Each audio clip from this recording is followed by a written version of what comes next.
Welcome back to YouTube. I have Ahmed again from In-Depth Tech Reviews.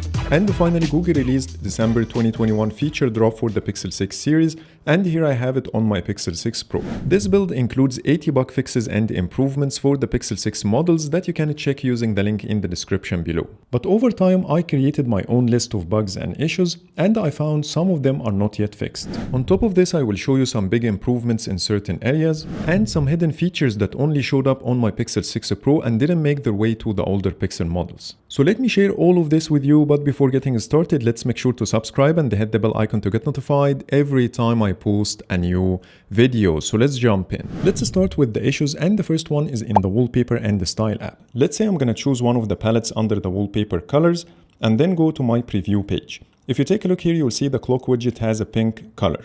But when I go back to the home screen, it has a blue color instead, which means it doesn't reflect the actual colors you will get on your home screen. I tried some steps to solve this issue, like toggling the dark theme and restarting the phone, but none of them helped. Next, Google Maps.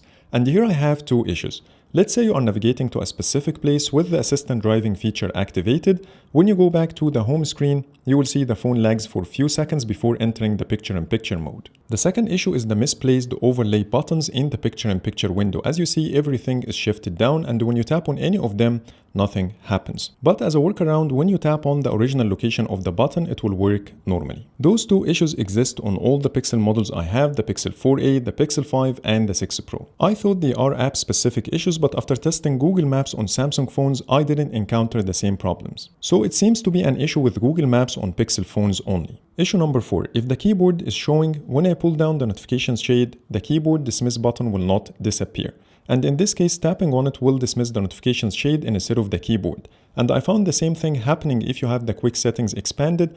The same button is showing, but in this case, it requires 2 taps to dismiss the notifications shade. So I'm not sure if it's a bug or a hidden feature that I don't know about. Issue number 5 is related to the battery usage. When you scroll all the way down and expand system usage, you will see mobile network is consuming a lot more than expected.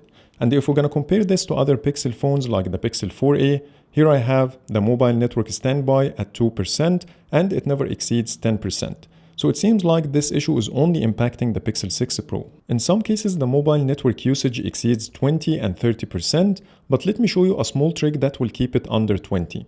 Just go to Network and Internet, then SIMs, and under your preferred network type, make sure your phone is set to LTE. This solution is only recommended if you don't have 5G coverage. By this, you will stop the phone from trying to locate 5G signal when it's not available, and in return, it will save you some battery. Issue number 6 is related to the adaptive brightness. As you see, I have the feature turned off and the screen timeout is set to 10 minutes. Even though when I hold the phone upside down like this for 5 to 10 seconds, the screen becomes dimmer, so let me show you this.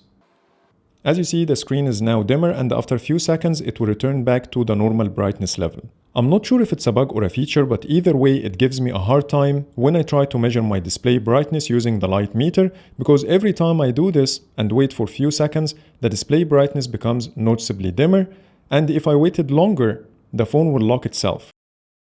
As you see now, I have 0 reading, and the phone is completely locked, even though it's not in my pocket. If this is a feature, I hope Google will involve the ambient light sensor before deciding whether or not the display should be locked, instead of only relying on the accelerometer. And by the way, older Pixel models do the exact same thing. Issue number 7, the Gmail undo button when you delete an email from your notifications shade sometimes doesn't appear like in this case. This issue also impacts my Pixel 4a and the Pixel 5. Number 8 is related to the quick phrases feature, and here I have a screen recording.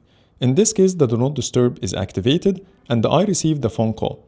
As you see, I didn't get a notification. However, the quick phrases bubble is still showing on the screen.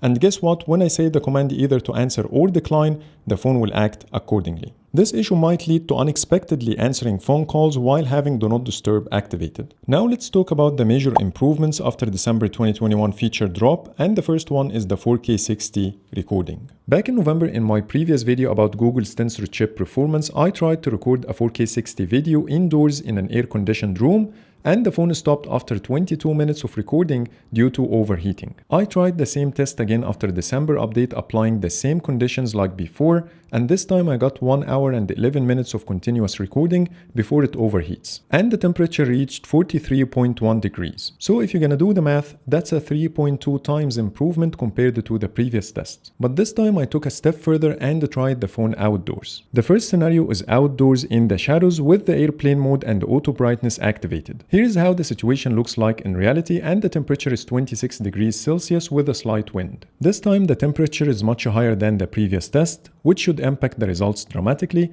and after 21 minutes and 49 seconds the phone stopped recording due to overheating. When it comes to the duration, it's very close to what we have got with November update, but this time it's outdoors, which is a huge improvement. Then I tried a third scenario, but this time the sun was pointing directly towards the back of the phone, and you can clearly see this in the video. And once more the airplane mode and the auto brightness were activated, and the display brightness this time was 100%. So this test is much tougher than the previous one, so let's see how far it can go. This time the phone stopped after 12 minutes and 21 seconds. But I still have one more scenario to show you, and this time I kept the phone in the same spot and deactivated the airplane mode. I turned off the Wi-Fi to use cellular data, and finally activated the Do Not Disturb to avoid any notifications. And in this scenario, it didn't take long for the phone to stop recording, and it failed after 6 minutes and 27 seconds. So now you have a clear idea about the 6 Pro performance in recording 4K 60 videos indoors and outdoors. Overall, this doesn't sound like a great performance outdoors, but at least it's better than the previous version,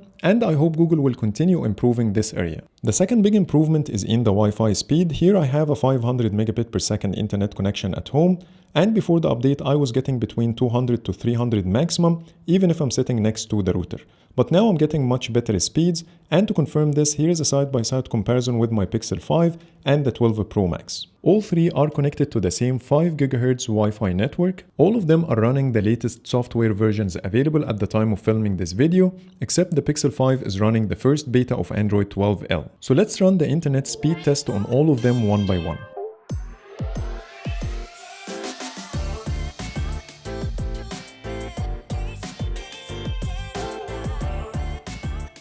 As you see, the 6 Pro reached 586 megabit per second download speed, and none of them managed to go that far. The Pixel 5 was the second best at 419 download speed, and the 12 Pro Max was completely out of the competition. The third improvement is in the camera app, specifically when switching between the wide angle to the telephoto lens. Now the transition is a lot smoother, and here's a quick screen recording while zooming in and out.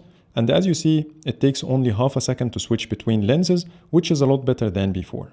Number 4 is related to the wired charging, and before the update my 6 Pro refused to charge using specific cables, but now all of them work just fine. These are all the major improvements I noticed so far, and when it comes to the battery, for me it's exactly the same before and after the update. And here's my screen on time for the last week before updating to December 2021 feature drop, and as you see I'm averaging between 5.5 up to almost 7 hours a day, and the remaining battery is about 10%. After the update, I'm getting pretty much the same results. I updated the phone on Monday at 11 PM, so this one doesn't count. And on Tuesday, I used the phone after the update for a full day, and I got 6 hours and 39 minutes. For Wednesday, that doesn't count as well, because today I had to charge the phone few times to film this video. So the only thing I can share with you is Tuesday, and I'm gonna give it more time to see if there is any improvement. When it comes to the fingerprint, I didn't notice any improvements as well, because my phone works well since day one. I can unlock the phone from the first instance all the time.